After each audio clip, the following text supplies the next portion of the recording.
There we go. For those of you who attended family reunion, you still have the opportunity to go back and watch these recordings. So look for the recording on the 5 choices of operational leverage. Now, we're going to get to that in just a second. Page 196, model 4, the Millionaire Real Estate Agent Organizational Model. Now, I think that this might be the first time in a year that we've actually shared from this page, because as I'm looking at my highlights, I only have highlights in one color, which means I haven't shared this with you.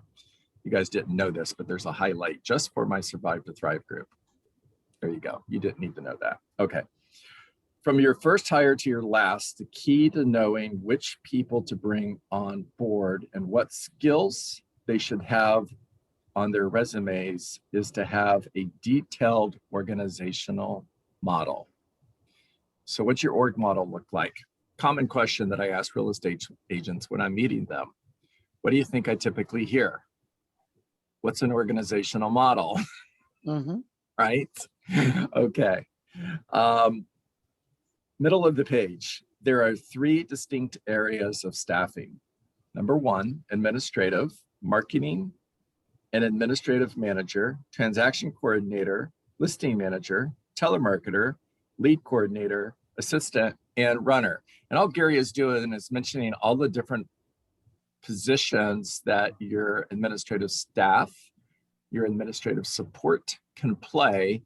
By the way, can all of those roles be handled by one person? Yes. Well, I got a yes and a no at the same time. I love that. Here's my answer. It depends. Depends on how much business you're doing. Right. If you're alone, you are doing all of them. Well, no. This means, no, Valerie, I'm talking about level 1 where you've actually hired an administrative assistant. Now, my question is, can your administrative assistant be a manager, a transaction coordinator, a listing manager, telemarketer, lead coordinator, assistant, and runner? And the answer to that question is it depends. It depends on how many sales you're closing in a year, which we're going to get to in just a few minutes. All right. The other area that you're focused on in your organizational model is buyer agents.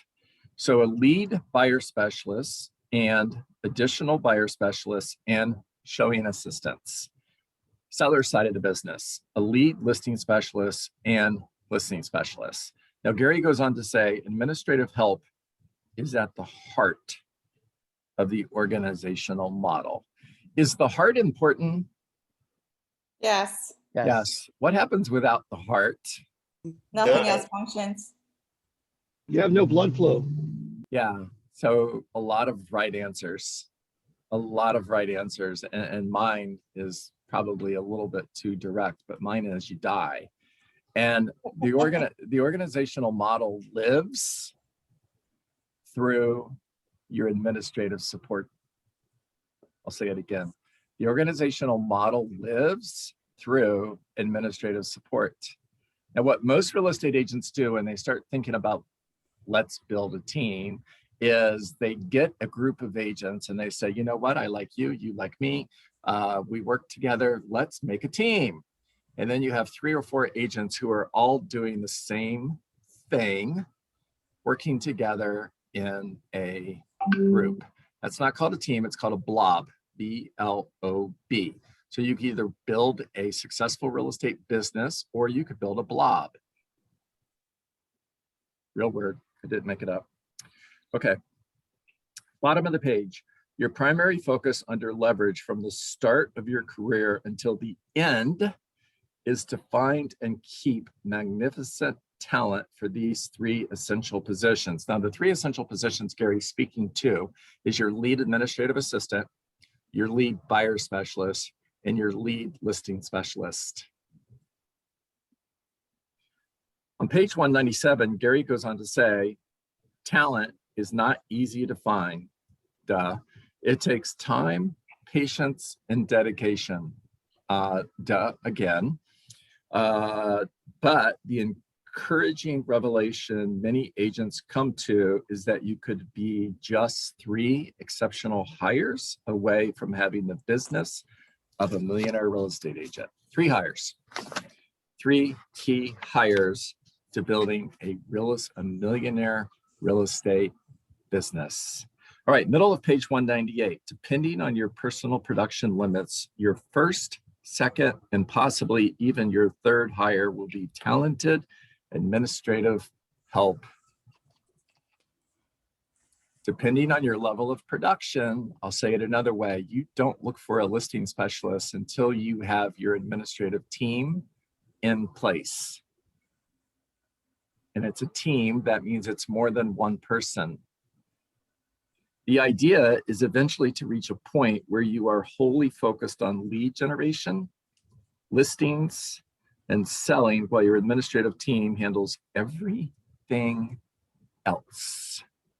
So imagine you have a team where the only thing you do is lead generation and go on appointments. How does that feel? Like that idea? Yes. Yes. Yeah, me too. I mean, that's the only thing I ever did. So that's, in my opinion, that's the best way to run a real estate business. Now, it doesn't mean that everybody has to build a big business. Now, I'm going to share my screen. I think. Cross your fingers. This is going to work. So far, so good.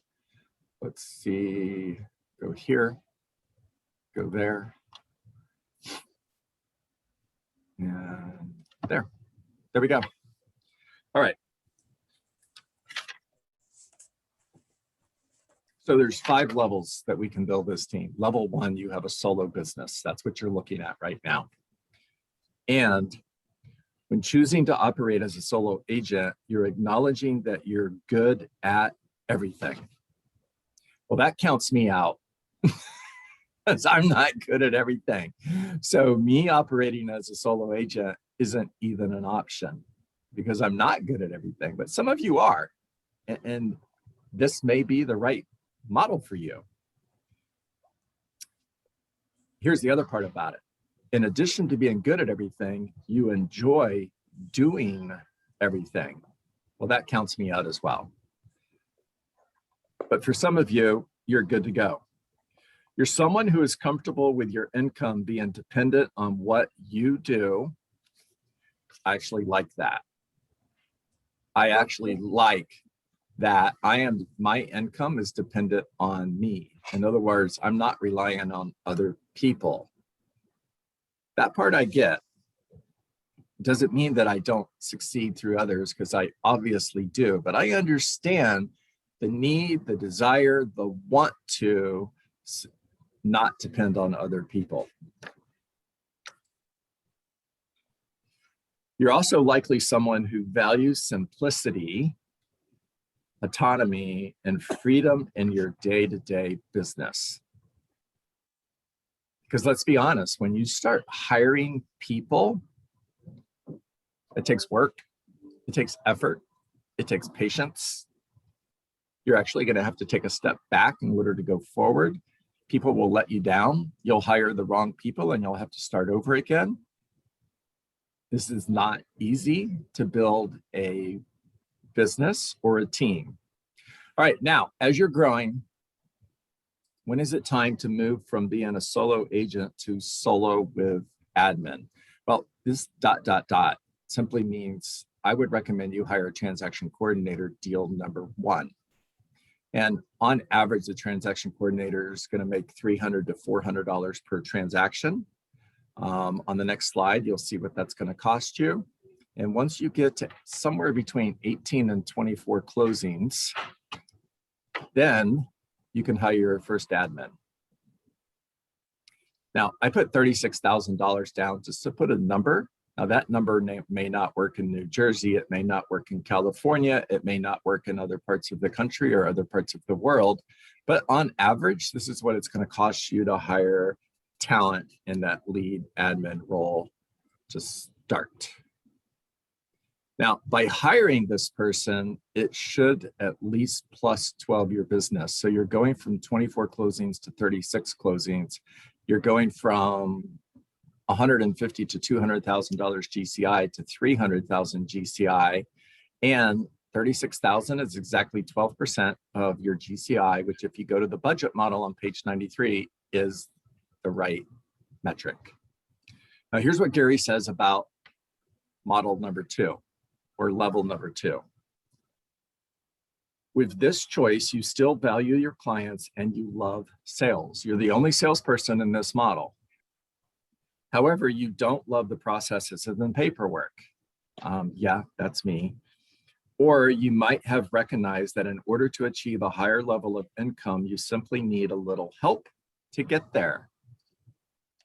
You're also acknowledging that you're comfortable being financially responsible for someone else.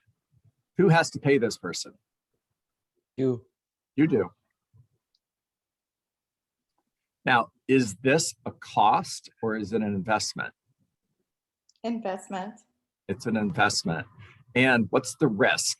If I hire somebody on a $36,000 salary, what's the risk? How much, and I mean dollar amount. How much money am I risking? 36,000. Trick question. It's actually 9,000 because after 90 days, if they're not a Right. good fit, I'm moving on. Mhm. And how do I know they're a good fit, Eddie? They're plussing my business. They're giving me an opportunity to do more closings. I see an increase in the number of appointments that I'm going on. I see an increase in the number of listings that I'm getting. I see an increase in the number of contracts that I'm executing. I've got the right person. Mhm. All right, the next level is small team. And level 3 is a small team. And in this example, I've added a transaction manager and I've added a showing assistant. And I have a virtual ISA. Now, my transaction manager handles listing management and transaction coordinator work. So everything after I take a listing, everything to manage that listing, and everything from contract to close. And a showing assistant is giving you an opportunity to work with more buyers because now you're not taking all of your buyers out and showing them 20, 30 homes. And hire the right transaction manager and the right showing assistant, and you should plus 12 your business again. Now, here's what Gary has to say about a small team. With a small team, you decided that you want to choose which clients you work with. The benefits of a small team is that you have the benefit of operating a little informally as a sales team, but also formally within administrative options. With a small team, you have to be willing to train others. Furthermore, you're willing to invest money to buy time.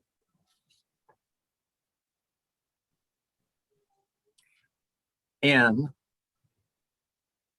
option 4 is build a big team. This should create a big jump.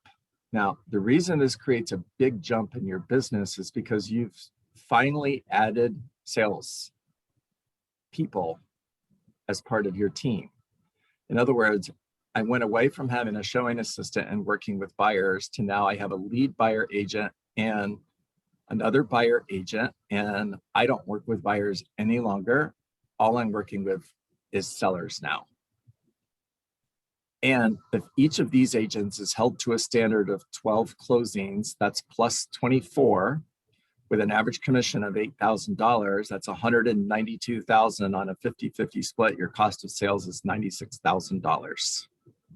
And by plus 24, your business, you went from 48 closings to 72 closings. You went from 384,000 GCI to 576,000 GCI. By the way, I've added another admin staff as well. So instead of having one transaction manager, now I have a transaction coordinator who's contract to close and a listing manager, plus my lead admin. And I have an ISA. So I have 576,000 GCI. My expenses are 172,000. That's exactly 30% according to the budget model of 576,000.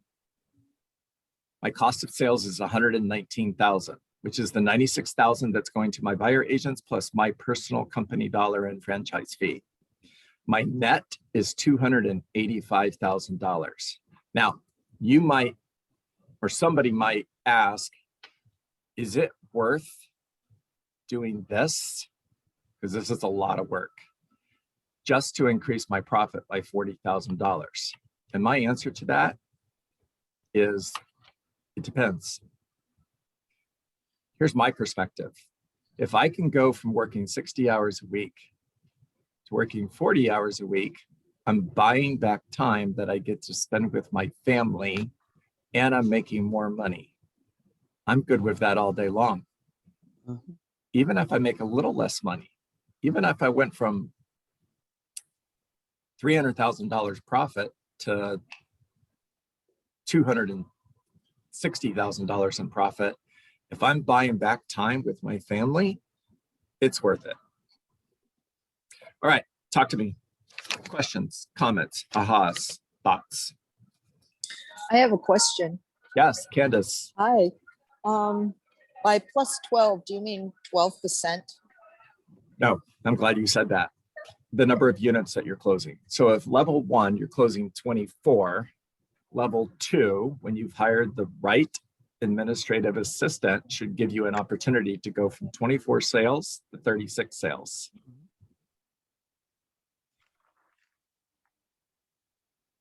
And level 3 is 48. Mhm. Yep.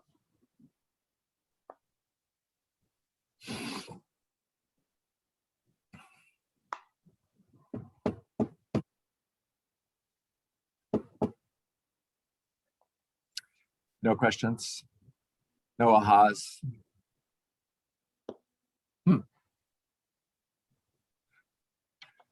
I think at the model that you gave us before, you said to make $100,000, you have to sell 24 units.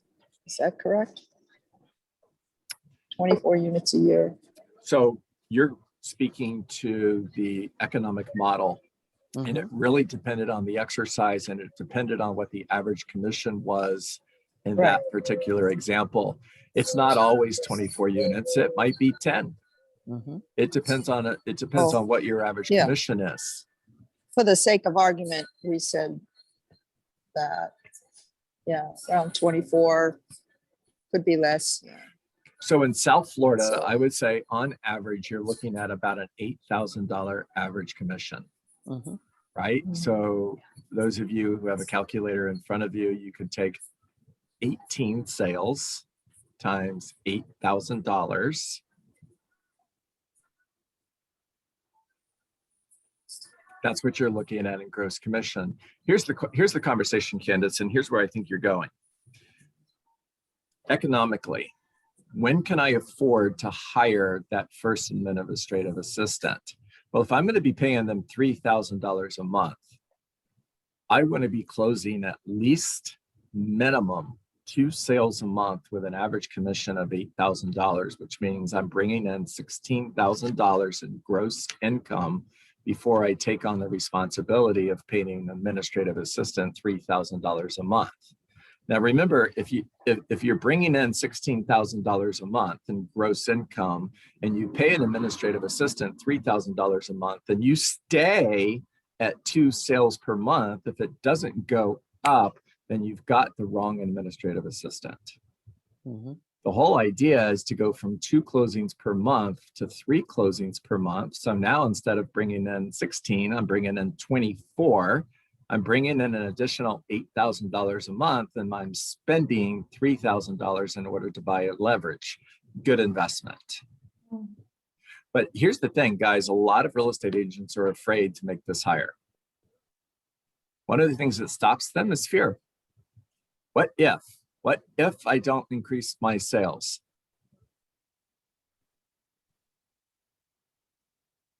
Here's the other reason. You actually have to slow down in order to train this person. You can't just hire them and say, okay, there's your desk, get to work.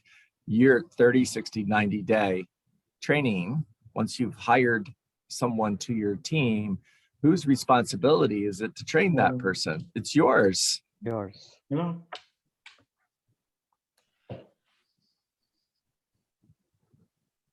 All right, give me a couple ahas before we jump. I got to jump in 1 minute because of script practice. Once you know, it's about doing it. Okay, there you go. Take action. 9 ways a millionaire real estate agent thinks. Think action. Mhm. Think without fear. For those of you who are having thoughts around this conversation this morning, go back to that page. I think it's 91 or 71. The 9 ways a millionaire real estate agent thinks. You might find yourself there somewhere. Mhm.